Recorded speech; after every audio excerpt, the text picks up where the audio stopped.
Assalamu alaikum. 6 p.m. This is Radio Pakistan. The news read by Asma Hafiz. First, the headlines. Finance Minister says a number of incentives will be announced for business community in the finance bill to be presented in the National Assembly on 23rd of this month. Petroleum Minister has said state-of-the-art oil refinery at Gwadar is the biggest investment project of Saudi Arabia in Pakistan.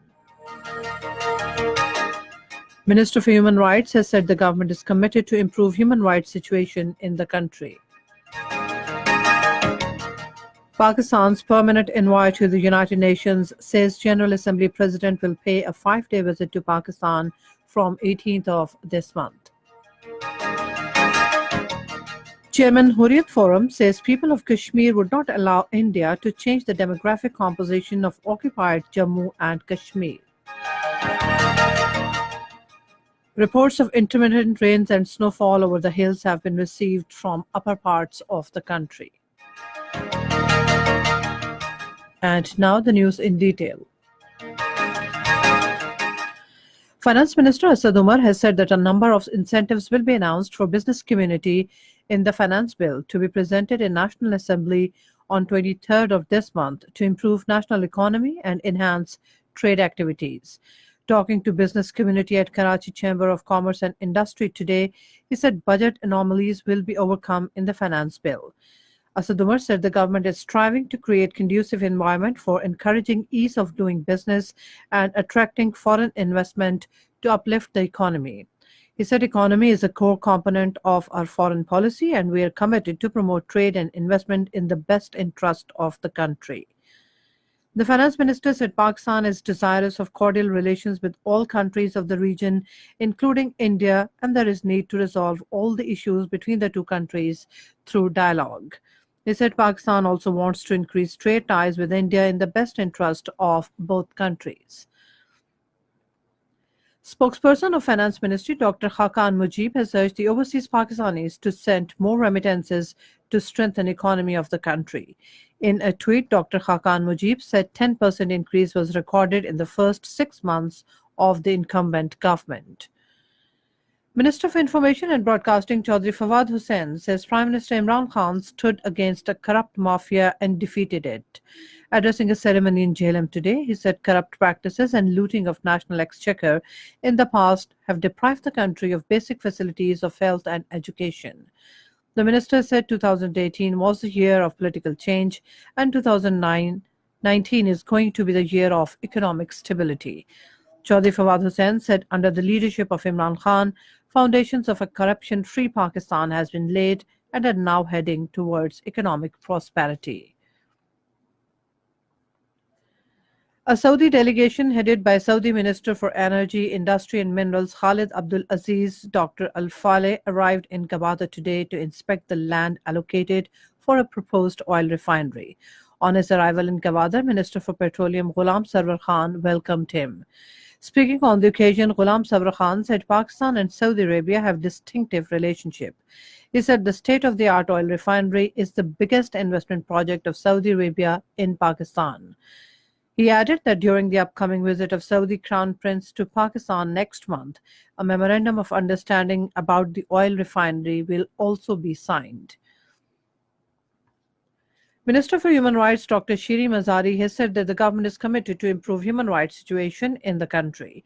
Talking to a delegation of child rights movement activists in Islamabad, she said the subject of environmental sciences and human rights will be made a part of the national curriculum. Dr. Shiri Mazari underscored the need of educating the people and changing the mindset to improve human rights situation in the country, particularly for child protection. This is Radio Pakistan.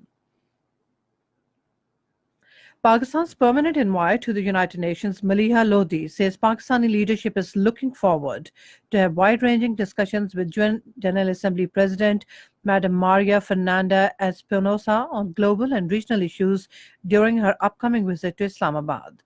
She was talking to APP after meeting President of the UN General Assembly in New York to finalize her 5-day visit to Pakistan. Malia Lodi said the UN General Assembly President will have extensive talks with Prime Minister Imran Khan and other Pakistani leaders on global and regional issues during her visit beginning from 18th of this month. She said the General Assembly President will also be briefed on situation in Indian-occupied Kashmir. In occupied Kashmir, Chairman Hurriyat Forum Mir Wais Umar Farooq has said that people of Kashmir would not allow India to change the demographic composition of Jammu and Kashmir. In a statement in Srinagar, he said this time New Delhi is changing the demographic composition of the state through judicial route by challenging the state subject law in the Supreme Court of India. Meanwhile, 2 Indian Army personnel, including a major, have been killed and as many others injured in 2 explosions in Nowshera area of Rajouri district of Jammu. The United States says it will not grant any more waivers to Iranian oil buyers after reimposition of sanctions against the country. U.S. Special Representative for Iran Brian Hook told a news conference in Abu Dhabi that the earlier waiver was given to prevent a spike in oil prices. Washington had given waivers to 8 traditional Iranian oil buyers, including China, India, Japan, and South Korea, after reimposing sanctions on Iranian oil in November last. The United Nations Security Council is expected to vote on a draft resolution next week that seeks establishment of a UN mission to oversee implementation of the ceasefire and withdrawal of rival forces from Yemen's Hodeidah port. The resolution would approve UN Secretary General Antonio Guterres' proposal to deploy for an initial period of 6 months. The draft resolution says the monitors would oversee the ceasefire in Hodeidah and surrounding areas, demining operations at Hodeidah and smaller ports of Salif and Ras Isa, and redeployment of forces. Some areas in the upper half of the country were hit by rain, while the mountainous regions received snowfall this morning. It rained in Islamabad, Rawalpindi, Abbottabad, Mansehra, Muzaffarabad, and Rawalakot, and snowed in Murree, Gilgit, Thandiani, Naran, Kaghan, Sawat, Kalam, and Maram Jabba. Pakistan Meteorological Department has said the temperatures have dropped in the upper parts of the country. This is the second day of rain in Abbottabad and surrounding areas. Nathia Gali, Ayubia, Changa Gali, and Thandiani have all been hit by snowfall. The road from Abbottabad to Murree is closed for traffic due to the snow. In Azad Kashmir, rain and snowfall have continued for the second day today as well. It has also snowed heavily in Neelam and Lipa valleys. Major roads in the area have been closed due to the snow. The snow has also blanketed Kalam, Malam Jabba, and Medan Valley of Sawat. More rain with snowfall over the hills is expected at scattered places in Malakand, Hazara, Peshawar, Kohat, Mardan, Sargoda, Gujranwala, Rawalpindi, Lahore divisions, Islamabad, Gilgit-Baltistan, and Kashmir during the next 24 hours. Light rain is also expected at isolated places in Faisalabad, Multan, Bahawalpur, DG Khan, and Sahiwal divisions. To end the news, here once again are the main points.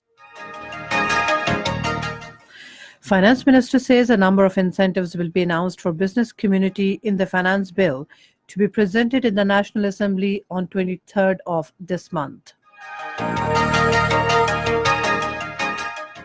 Petroleum Minister has said state-of-the-art oil refinery at Gwadar is the biggest investment project of Saudi Arabia in Pakistan.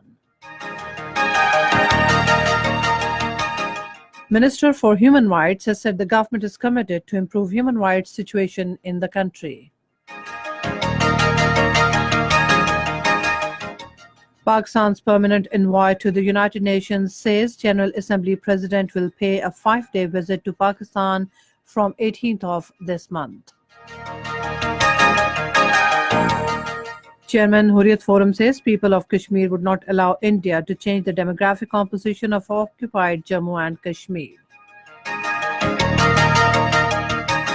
And that is the end of this news bulletin. For more news and analysis, log on to our website radio.gov.pk and also watch live video streaming of our bulletins on the link facebook.com/Radio Pakistan News Official.